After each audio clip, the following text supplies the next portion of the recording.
Senior صحافی اور تجزیہ کار ڈاکٹر شاہد مسعود نے کہا ہے کہ 7 سالہ زینب کا قاتل عمران نہ ہی مستری ہے اور نہ ہی وہ کوئی ذہنی مریض۔ یہ بین الاقوامی مافیا کا انتہائی فعال رکن ہے۔ اس کے ثبوت میرے پاس ہیں۔ عمران کو پاکستان کی اعلیٰ اور مضبوط شخصیات کی پشت پناہی حاصل ہے۔ اسے جیل میں قتل بھی کیا جا سکتا ہے۔ سپریم کورٹ کے باہر ذرائع ابلاغ عامہ کے نمائندوں سے گفتگو کرتے ہوئے ڈاکٹر شاہد مسعود نے کہا، میرے پاس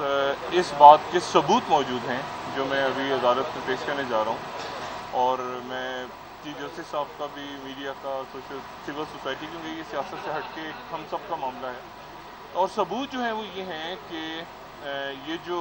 علی عمران نامی لڑکا پکڑا گیا ہے، نہ یہ ذہنی مریض ہے، نہ یہ کوئی پاگل ہے،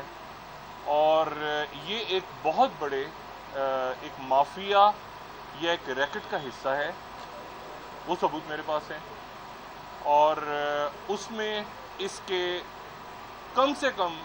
37 سے 40 اکاؤنٹس ہیں، جس میں اکثر اکاؤنٹس غیر ملکی اکاؤنٹس ہیں، فارن کرنسی اکاؤنٹس ہیں، that would be better term, اور ان میں جو ٹرانزیکشنز ہیں وہ آل اراؤنڈ دا ورلڈ ہوئی ہیں،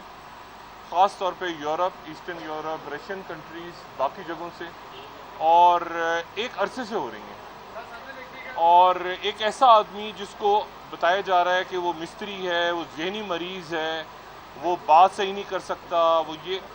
وہ آدمی 37-40 اکاؤنٹس، جس میں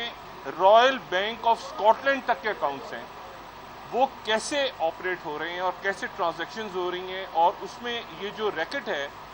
یہ ہے وائلنٹ چائلڈ پورنوگرافی۔ ملک بھر سے بچوں کے اغوا اور زیادتی جیسے واقعات میں ملوث عناصر کے حوالے سے انکشاف کرتے ہوئے سینئر تجزیہ کار کا کہنا تھا، بلیک ویب یعنی یہ وہ چیز ہے جو ایک تو اللہ تعالیٰ اپنا رحم کرے، ایک تو پورنوگرافی ہے نا،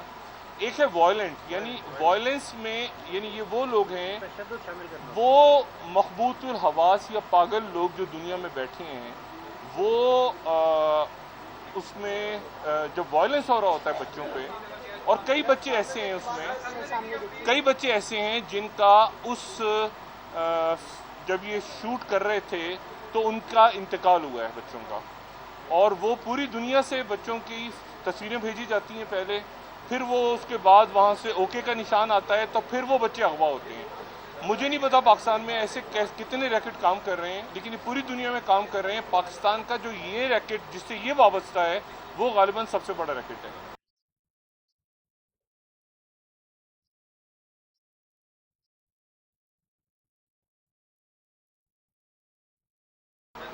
تو اس نے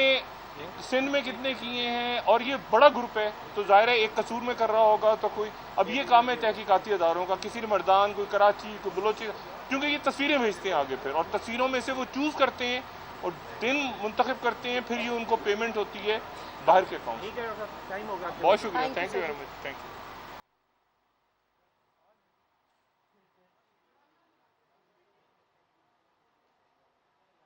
یہ ہے خبر کا جہاں، اور آپ دیکھ رہے ہیں TNN TV۔